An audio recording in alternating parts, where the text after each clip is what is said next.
Hop, hop. Bonjour à tous et bienvenue dans cette vidéo où nous allons travailler la rédaction de l'essai pas à pas pour la matière culture générale et expression pour les BTS.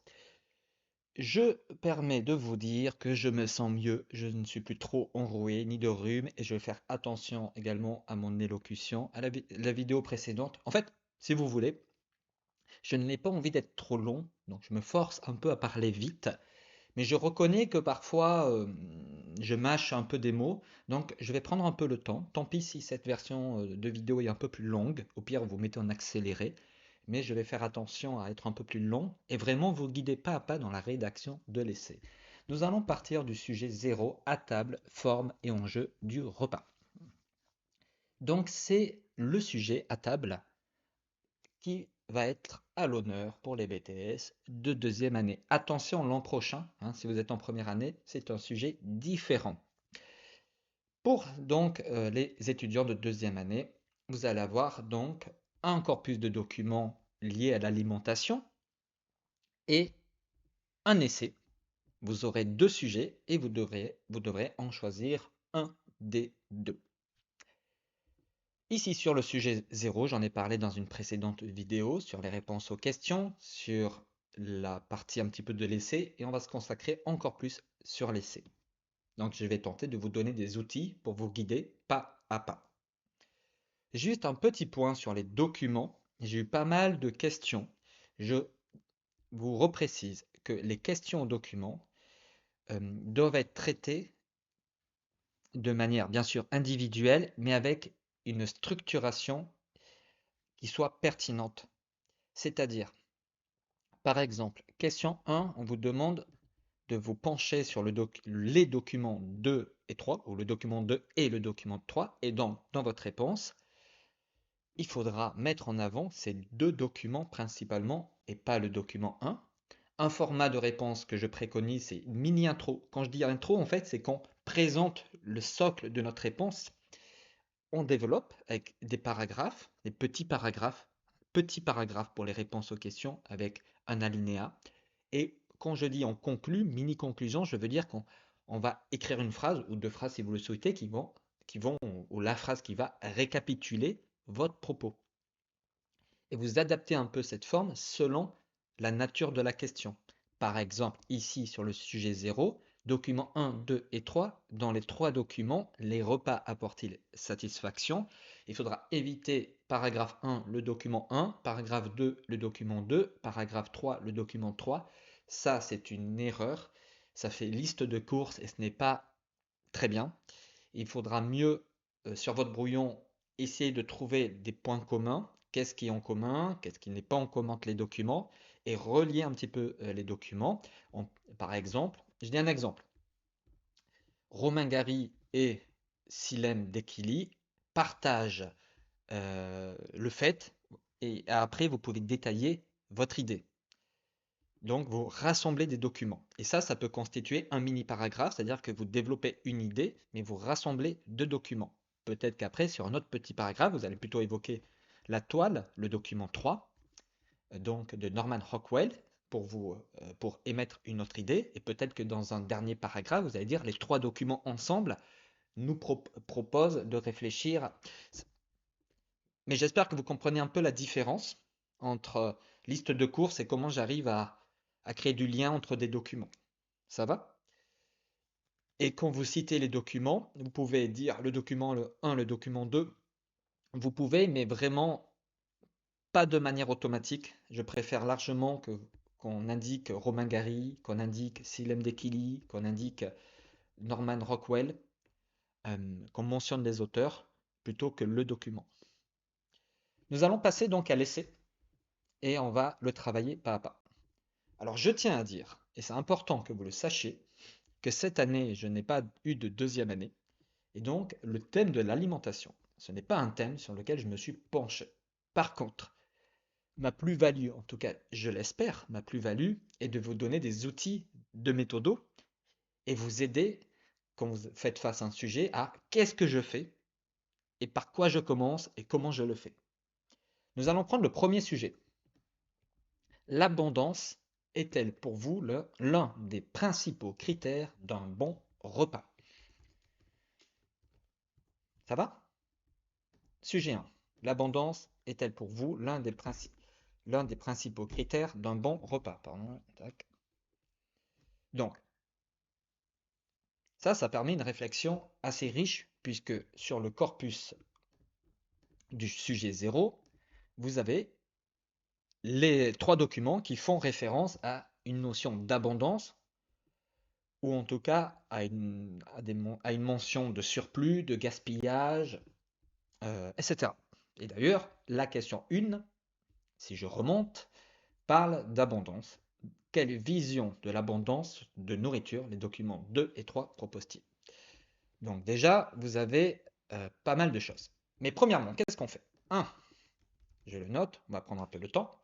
1. Analyse de la consigne. On va déjà réfléchir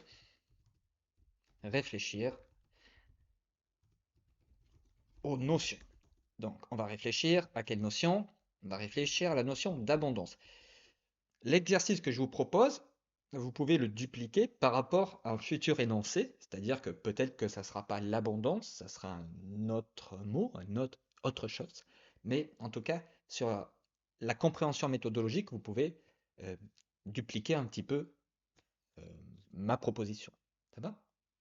Donc, abondance, principaux critères, et bon repas.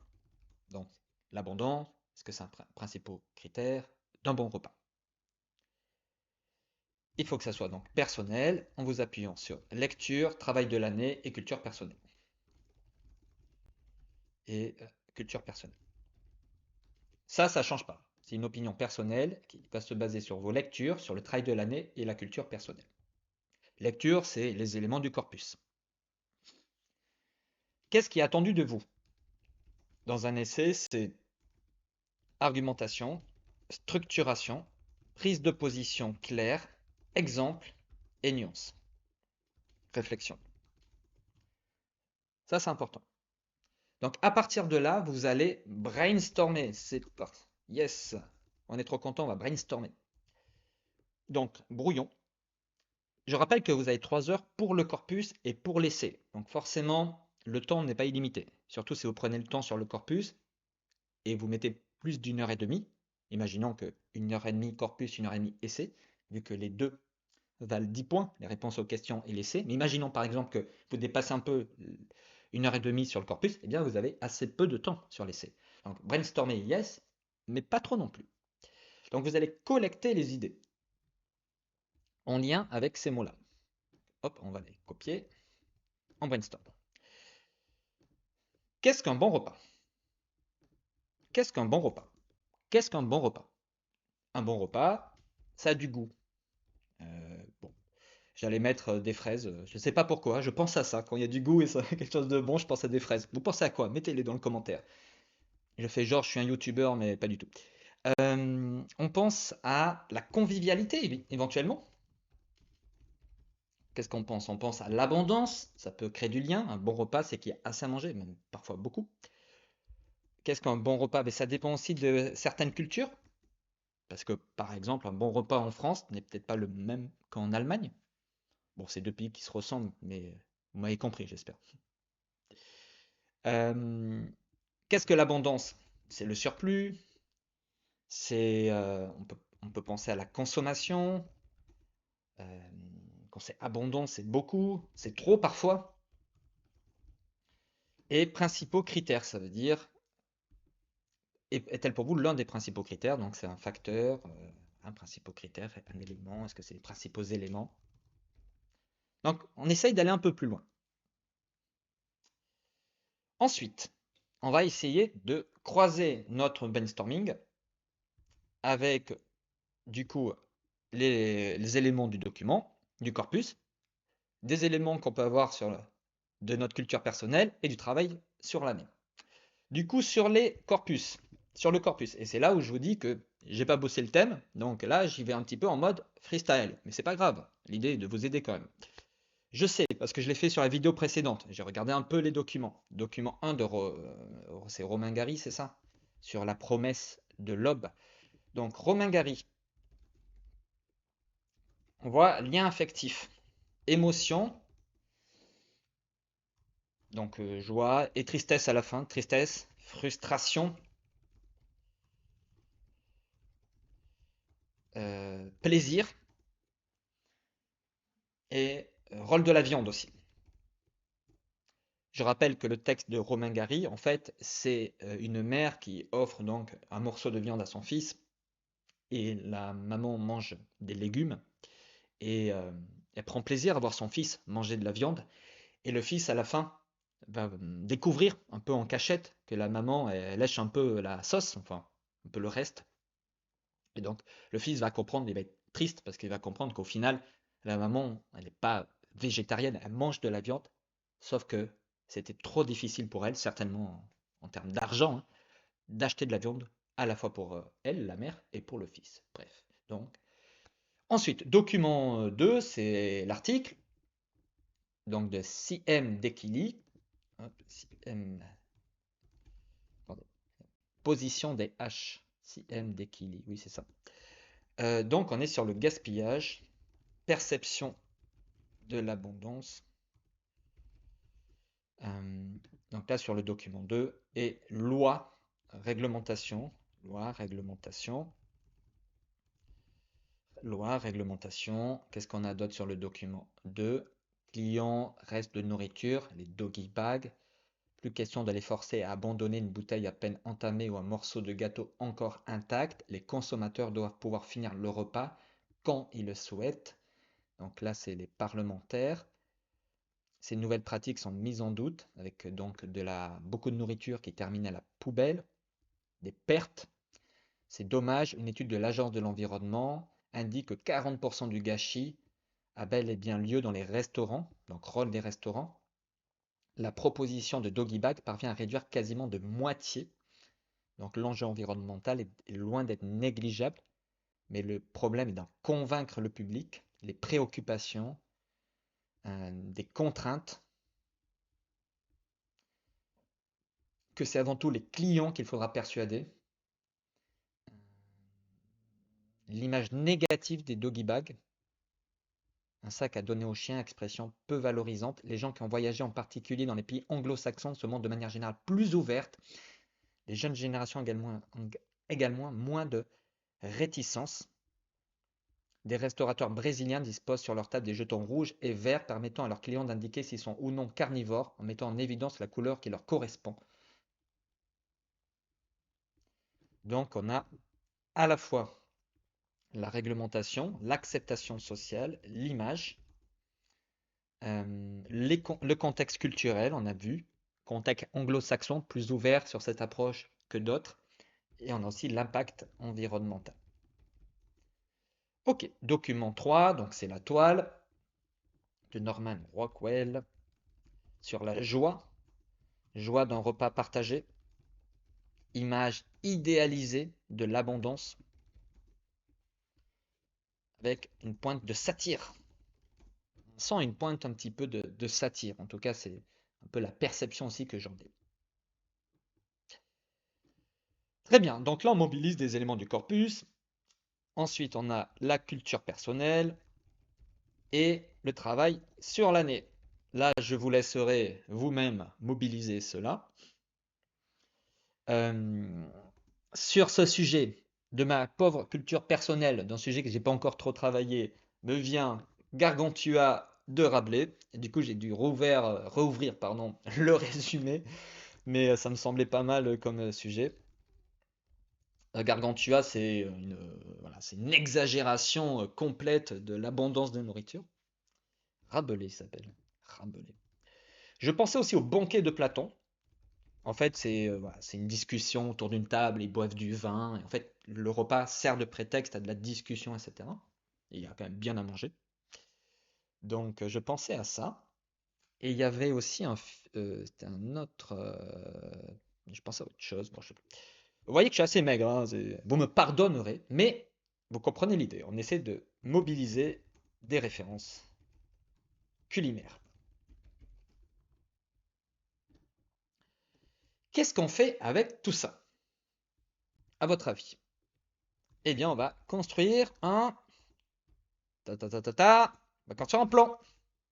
On va construire un plan. On va construire un plan. On va construire un plan. Donc ici, pour construire un plan, on reprend le sujet. L'abondance est-elle pour vous l'un des principaux critères d'un bon repas? Vous avez pu réfléchir un peu plus aux notions d'abondance, de repas, de critères. Vous avez pu reprendre des éléments du corpus, de la culture personnelle, trop, du travail sur l'année.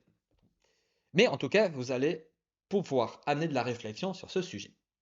Ça va? Du coup, est-ce que vous êtes d'accord? Pas d'accord? Les deux? Et là, c'est vous qui choisissez, puisque l'essai égale prise de position personnelle. Personnelle, en plus, je l'avais bien écrit. Imaginons qu'on est dans une posture de nuance. Donc, on va dire thèse, antithèse entre guillemets, puisqu'on ne va pas contredire complètement, on va dire oui, mais. Posture de nuance. Oui, l'abondance est un critère très important pour un bon repas, mais attention, pas que. À partir de là, on va définir une problématique. Définir une problématique. Exemple. Dans quelle mesure l'abondance définit-elle la qualité d'un bon repas?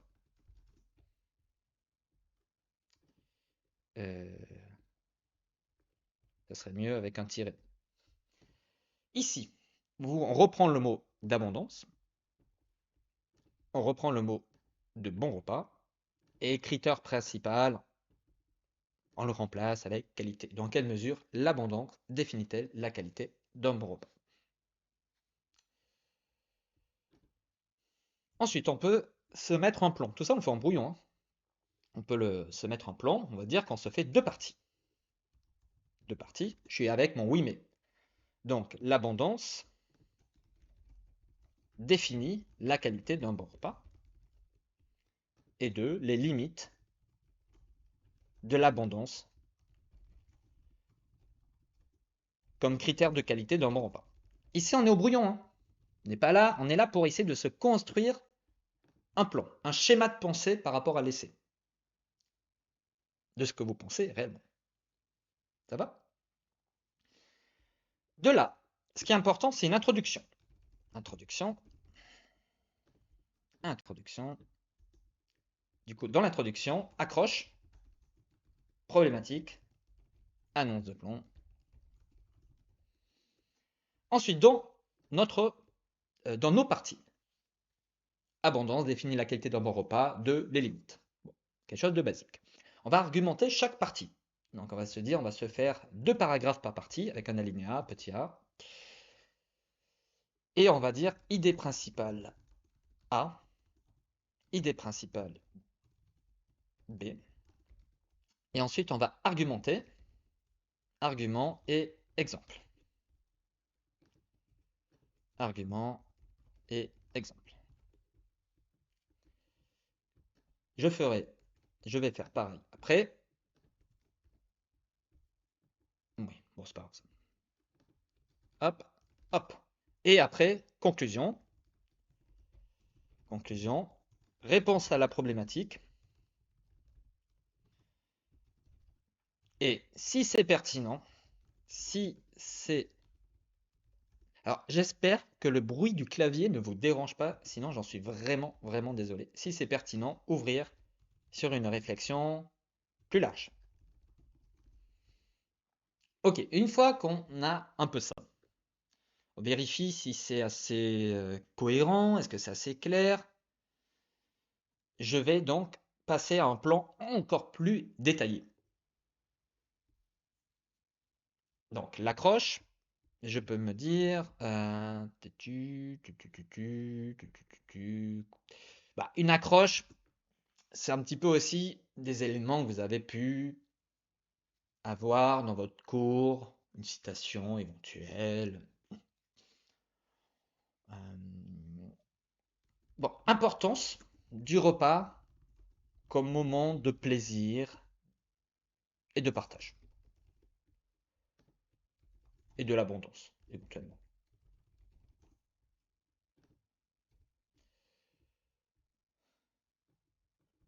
On peut aussi, si besoin, dans l'introduction, définir les mots-clés du sujet. Par exemple, un bon repas se constitue d'abondance, mais aussi de convivialité, etc. Après, on va problématiser la chose. Oui, mais attention. Oui, mais attention. Ça, on ne l'écrit pas. Oui, mais attention. Dans quelle mesure l'abondance, finalement, est-elle déterminante pour un bon repas? Je vais, je, je vais d'abord examiner. On va inspecter. Je vais d'abord examiner l'abondance comme critère de qualité, tout en étudiant ses limites. Ou par la suite, je vais en étudier ses limites. Puis étudier les limites. Après, on reformule évidemment. Puis étudier les limites. Est-ce que ça va? Est-ce que ça va un petit peu dans la structuration de la chose? Ensuite, l'abondance, comme définit la qualité d'un bon repas, abondance comme critère traditionnel, critère d'un bon repas. Voilà. Qu'est-ce qui fait un bon repas? Traditionnellement, l'abondance. Donc l'idée principale, là il faut trouver des idées. Hein. Là, il faut trouver des idées. Il faut trouver des idées. L'abondance, critère d'un bon repas. Pourquoi? Bah, l'abondance, ça fait référence du coup à, on l'a vu tout à l'heure, on reprend notre brainstorming, à de la consommation, à beaucoup, à trop, mais dans un côté positif. Côté positif, l'abondance, c'est aussi du partage. L'abondance, c'est aussi de la générosité. Quand c'est abondant, il y a beaucoup. C'est aussi convivial, festif éventuellement. Là, je pense beaucoup à la toile. C'est pas la teuf, hein, mais en tout cas, vous voyez que c'est convivial, presque un peu festif.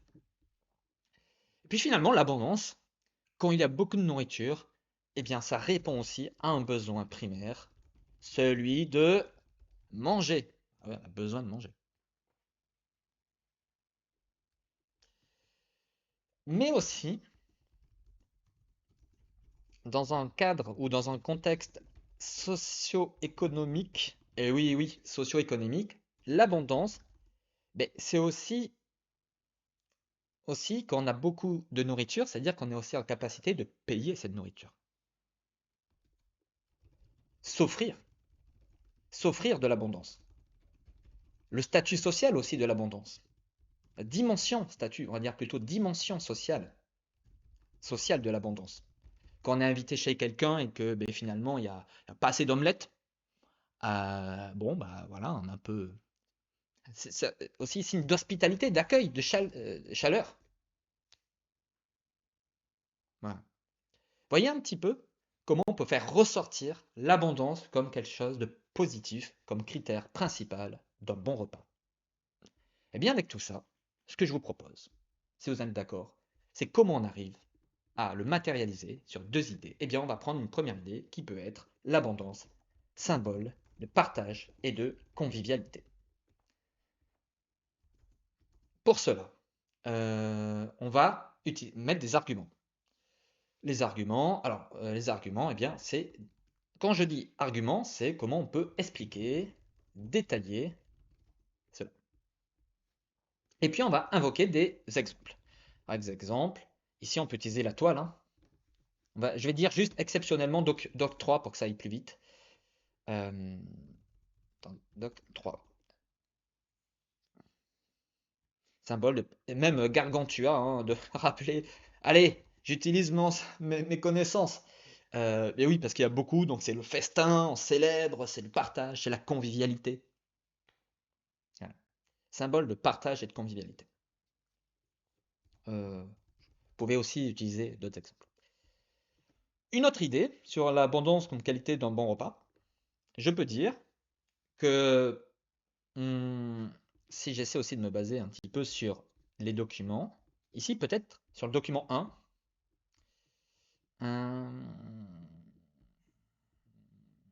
je suis en train de réfléchir.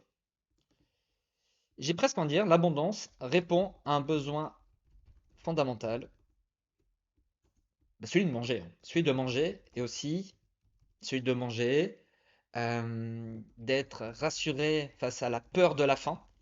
Par exemple, là, on peut faire avec le document 1, la maman hein, qui se prive de viande, mais qui a la maman hein, hein, qui a le plaisir de voir son fils manger, donc voilà, qui est rassurée que son fils puisse manger de la viande, donc répond à un besoin fondamental. Et là, on peut mettre aussi euh, le rôle social, la dimension sociale de la nourriture et de l'abondance. Alors, en culture personnelle, allez, Robin, aucune culture sur l'alimentation, bravo. Tu es formateur de BTS. Les repas de Noël. Ouais, écoutez, les repas de Noël, on mange. Mariage. Bon. Banquet de Platon. Eh oui, c'est banquet de Platon. Bon. Bref, j'espère que vous comprenez un petit peu là où je veux en venir. Voilà. Ensuite, les limites de l'abondance comme critère de qualité d'un bon repas. Donc là, on a indiqué que bah, l'abondance définit la qualité d'un bon repas, mais il y a aussi des limites. Eh bien, la principale limite, ça va être avec le document 2, c'est le gaspillage. Donc là, on peut utiliser pas mal d'arguments pour expliquer le gaspillage et utiliser le document 2 comme exemple. Même s'il y a une loi, même s'il y a une réglementation, eh bien, le gaspillage est quand même une limite importante à l'abondance, ou une conséquence importante de l'abondance. Euh, et on peut parler aussi de la surconsommation, de l'impact écologique, de l'impact social. euh, on peut aussi évoquer les difficultés culturelles liées au gaspillage, doggy bag, etc. Ça peut être important. Ça peut être une idée avec pas mal d'arguments et d'exemples. Et en deuxième idée principale, quelle limite de l'abondance? Euh, Est-ce que finalement, la qualité de la nourriture devrait ou pas primer sur la quantité? Je lance un débat. Je lance un débat. D'ailleurs, sur le banquet de Platon, si on reprend, au final, c'est pas tant de l'abondance, c'est plutôt le plaisir d'être ensemble, et le repas sert de prétexte. Alors, la qualité prime sur la quantité. On peut parler de cuisine minimaliste, etc. Pourquoi pas? Euh, on peut aussi parler de... je suis en train de... Là, je suis vraiment en brainstorming, hein. Vraiment, je suis vraiment en brainstorming. Est-ce que le plus important, c'est pas le moment social du repas et pas tant la quantité? Le repas unit les gens, mais finalement, euh, c'est pas si important s'il y a vraiment trop de nourriture. Je pense qu'en fait, on peut avoir la même idée, hein. On peut avoir la qualité de la qualité prime sur la quantité, la qualité et finalement le moment social prime sur la quantité. Enfin, j'espère que parfois, vous savez, quand il y a deux idées qui sont un peu proches, il n'y a pas besoin de faire deux paragraphes distincts si un peu dans votre explication derrière, vos arguments, enfin, comment vous allez un petit peu expliquer votre idée, quand ça se rejoint, vous pouvez euh, faire un bloc en fait. Ça va? Ok. Et donc là, à la conclusion, bah, l'abondance, c'est sympa, mais pas que. La qualité, le partage, la lutte contre le gaspillage sont tout aussi, le rôle du gaspillage sont aussi sont si cruciaux. Donc finalement, l'abondance n'est pas forcément le seul critère d'un bon repas, il y a aussi le lien social, la qualité du repas, euh, voilà, tout ça. Et puis l'ouverture peut être sur la crise écologique qu'on connaît et des solutions qui peuvent être mises en place aussi sur la conséquence de l'abondance, et parfois aussi sur les difficultés aussi culturelles de cette approche. Ok. Ok, donc je suis pas mal. Donc si je veux rédiger le repas, qu'il soit quotidien, convivial ou même festif, occupe une place primordiale dans toutes les cultures. Il peut être jugé de bon, donc là le bon repas, selon divers facteurs. Selon divers facteurs. Euh, qualité, euh, qualité du plat. Hmm, moment partagé entre convives. Ou encore abondance de nourriture. Mais l'abondance est-elle vraiment le critère déterminant d'un bon repas? Je me demande, mais je me demande, c'est personnel. Désolé pour les fautes, hein, si. En effet, je crois, même si je crois que l'abondance est liée à la générosité,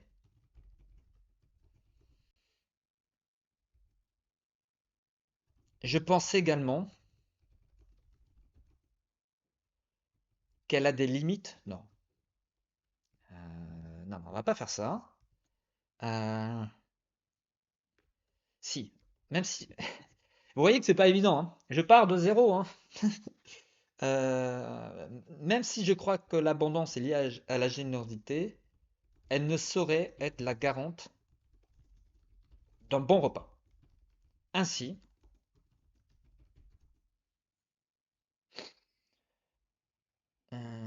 je vais analyser pourquoi l'abondance est valorisée, puis en étudier ses limites.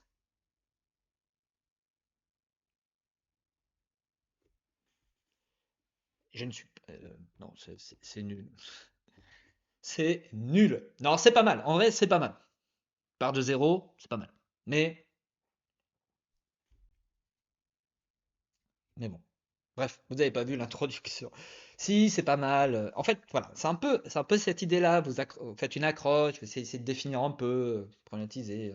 Je me stresse aussi en caméra.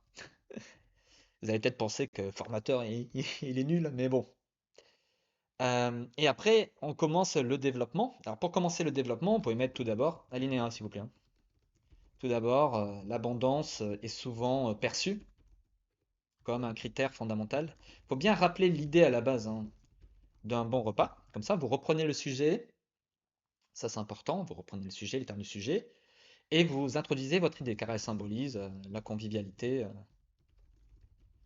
la générosité, le partage, la chaleur, ce que vous voulez. Dans l'abri du besoin. C'est l'abri du besoin, le truc? À l'abri du besoin. La toile de Norman Rockwell, à l'abri du besoin, montre bien un idéal de joie et de bonheur par le partage d'un bon repas. Cette image tend à rassurer et à célébrer l'abondance. Ou de même, dans Gargantua, et oui, j'utilise le festin exalte la joie de vivre. Bon.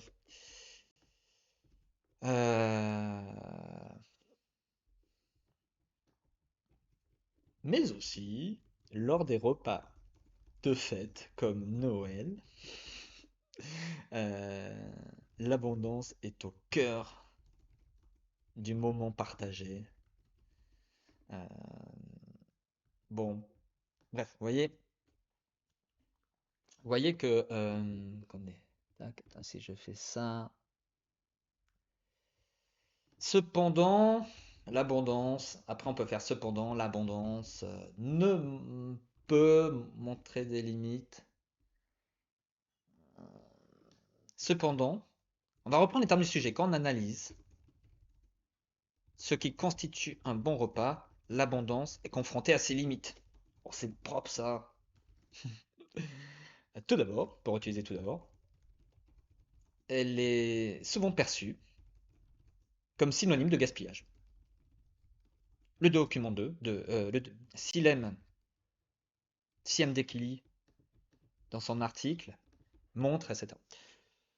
Bon voilà, j'espère que ça vous aide vraiment. Et n'oubliez pas de faire donc dans votre développement, idées, explications, voilà, on explique en détail, on argumente, on met des exemples, on saute une ligne pour un autre paragraphe. Vous n'êtes pas limité, attention, vous n'êtes pas limité sur la forme, vous choisissez. Vous choisissez, but stay concise and relevant. On va parler English. Restez précis, concis et pertinent. C'est ça qui est important. Voilà. Voilà. Et après, vous pouvez faire en conclusion. Pour résumer, si l'abondance peut séduire par son caractère généreux, elle, à mon sens, elle ne constitue pas, à mon sens, le critère principal. Ou si l'abondance constitue, à mon sens, le critère principal d'un bon repas. Toutefois, je suis conscient de ses limites, gaspillage, surconsommation, etc. À l'avenir, euh, comment équilibrer la quantité avec la qualité. Bon, voilà. Dernière chose, n'oubliez pas de vous relire. Gardez bien 5-10 minutes de relecture. Et c'est horrible la couleur que j'ai mis. Regardez bien 5-10 minutes de relecture. Je vais arrêter avec ça. Et ensuite, courage, vous pouvez tous le faire avec vous. Bon courage. 2 fois courage, mais c'est pas grave, vous pouvez le faire. Voilà. Et j'espère que je vous ai un peu aidé, sachant que j'ai pas bossé le sujet et vous avez pu le voir. Donc ensuite, si la rédaction vous fait vraiment peur, eh bien, euh, si la rédaction vous fait vraiment peur, j'allais dire tentez sur un brouillon, mais vous allez vous faire prendre par le temps. Mettez vraiment sur le plan, sur le brouillon, vraiment presque des mots-clés dans votre rédaction. Et tant pis, il faut se lancer. Il faut se lancer. Faut, il faut se lancer. Il faut se lancer. Il faut se lancer. Mieux vaut un truc un peu pas trop parfait, mais fini, propre, enfin organisé et tout, bien, que parfois vous voulez trop bien faire, finalement, bah, vous êtes pris par le temps, le stress aussi, finalement c'est un peu brouillon. Voilà. Mais prenez du temps sur la structure de votre propos. Et derrière, bah, si une phrase est mal orthographiée, ou, enfin, vous avez eu un problème de syntaxe, et voilà, vous n'avez pas forcément le temps de revenir dessus, ben c'est pas grave. C'est pas grave. C'est pas grave. C'est pas grave. C'est pas grave. C'est pas grave.